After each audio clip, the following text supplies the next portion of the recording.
Alright guys, this is a lot to unpack in a 3-minute scenario here. So as you can see, these guys are dumping serious slugs and serious mags into the dirt, just constantly, at an enemy that quite frankly just doesn't exist.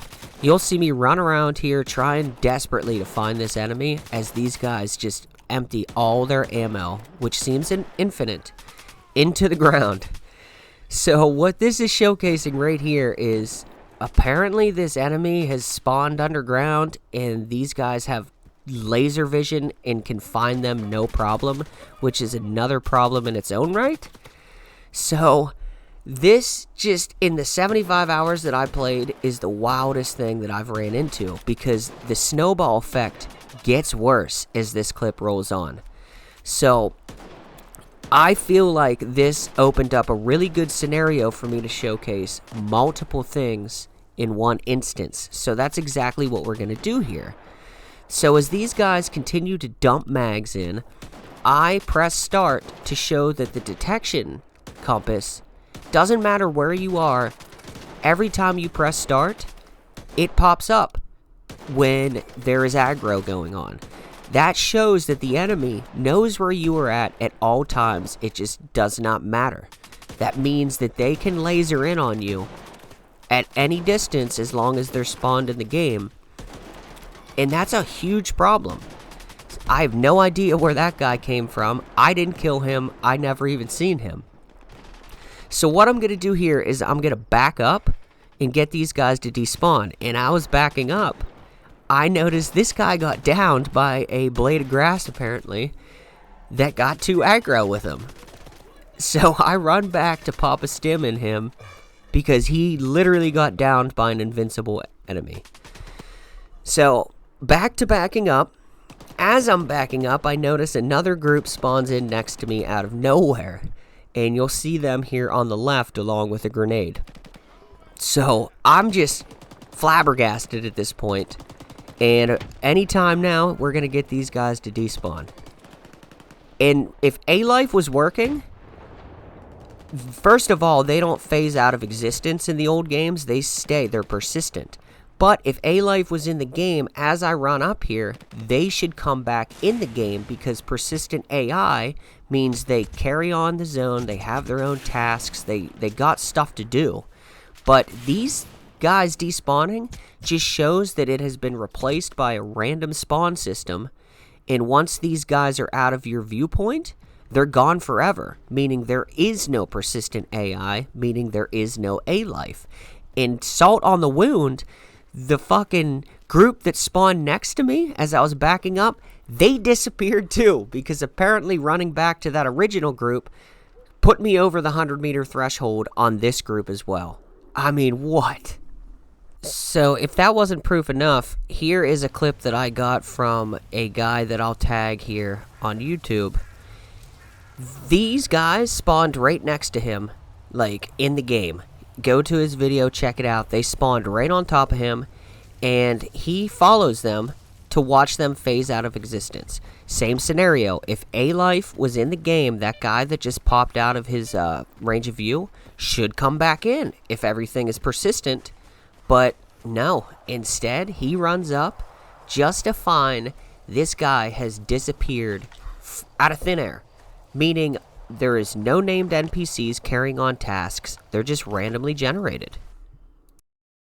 Alright, for this next example here, we're going to play with the draw distance. Check the compass up top. So nobody is at the base right now. And then bam, at about 90 meters, the main guard pops into existence. And then at about 80, the other guards pop into existence. So we're working between 80 and 90 meters where enemies and NPCs will pop back into an existence. The problem lies in the open world, because we're at Duty's base right now, so these guys are guaranteed to be here at all times. Whereas, as you've seen in the previous examples, once someone despawns out in the open world, they're gone forever. And that just is not a Stalker thing. That never happened in Stalker games. That's what makes them so freaking unique, because everybody is traveling the zone doing their own stuff. You can run into a group of stalkers at the rookie village, remember their names, and then 30 hours later in the game in the Red Forest, you run into that same group of stalkers, but they might be missing one because one of them died. And once you die in a Stalker game, they're dead forever. But now in Stalker 2, once you despawn out of existence, out of the player's view, you're apparently gone forever. So, I mean, I don't know. So as I back up here, you'll notice those 2 guards despawned. The main guard's still there because I didn't push past 90. But here we are at about 65 meters and they decided to spawn back in. So even that's not consistent. And I am playing on epic draw distance. So this is the maximum that you can expect for the despawn spawn issue. It's crazy, man. The gunplay, the atmosphere, the nostalgic locations, the fan service with the old characters, it's all here.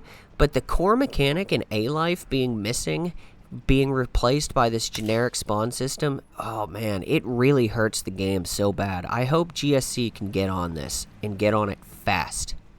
So we all know that the health pool of mutants has been pretty crazy compared to older Stalker games.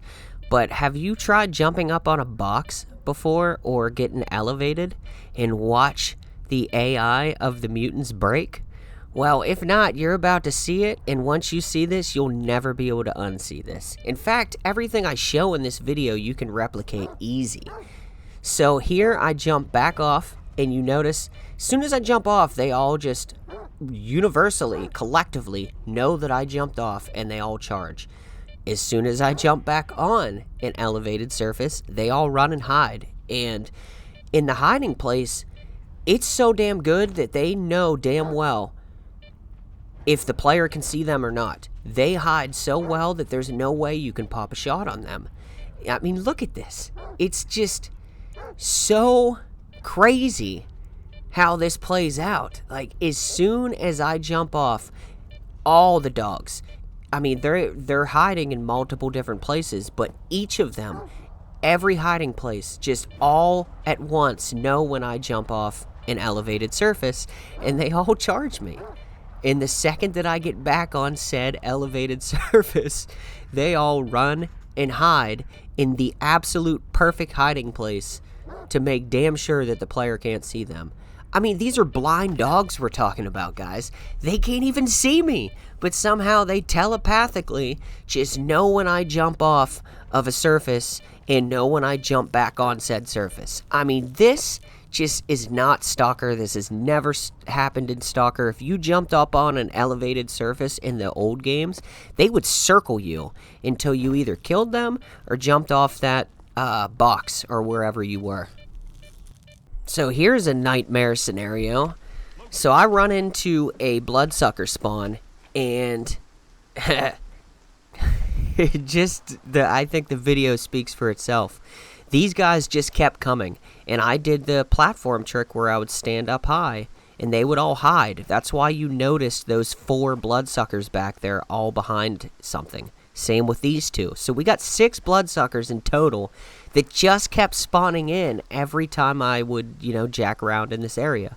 It seems like the longer you're in the area, every 2 minutes, whatever enemy was in that area will spawn back in.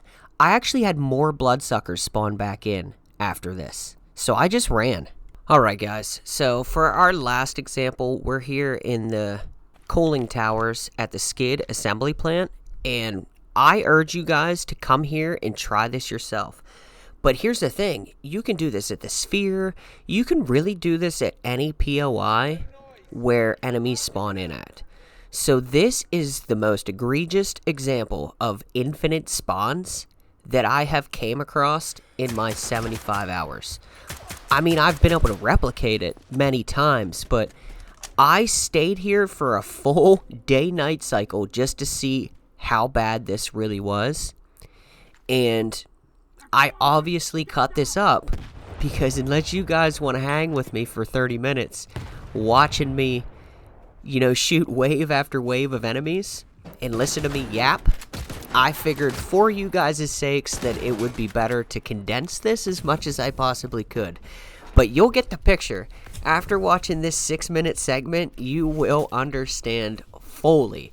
So right off the rip, you can see that there's plenty of X's on the compass already. I have already fought a wave of enemies at this point. And what happened is, I was looting the bodies, and after about 2 minutes, another group of enemies spawned in, and it shocked me. I was kind of startled, I'm not gonna lie. So, I mean, per usual, like anybody else would do, I start, busting some fools, busting some caps. And then, as I'm busting caps, I notice a group of military spawned out of nowhere outside as well. So, as I'm looting the bodies, monolith spawns inside the warehouse. And then as I'm capping the monolith, military spawns in out of nowhere. And then as I'm capping, monolith and military, duty spawns in out of nowhere behind me. Well, I don't know. They will spawn in here pretty soon. But at that point, that was another group of military that spawned behind me. I just, put a good old buckshot straight in the old dome piece for him. But, I mean, holy crap. Look at all the X's stacked up on the compass already. And here we go. Look at that. I circled that. We literally just watched that guy spawn in out of thin air. Guys, I really don't know what to say. This is not Stalker. You clear a POI out in the old games, that POI was clear for the game.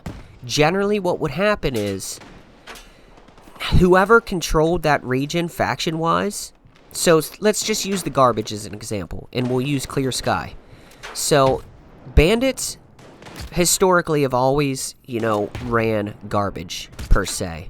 So in Clear Sky, what you do is you roll up there with the loners and you slowly chip away at POIs inside of garbage until you eventually dwindle their ranks down enough where you can storm their base, which is at the depot. Well, once you kill all the bandits at the depot, what will happen, in a little bit of game time, is the loners will end up moving into the depot, and eventually the loners will take over that entire region.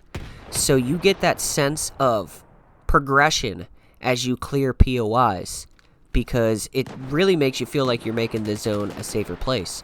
And as I'm rambling here, as you can see, Duty just spawned in out of nowhere, and I was so damn confused at this point where I shot my ally in the head, which thank God he didn't die. And I kind of realized that right here, so I ran outside to see what the hell was going on, and then I noticed that it was Duty.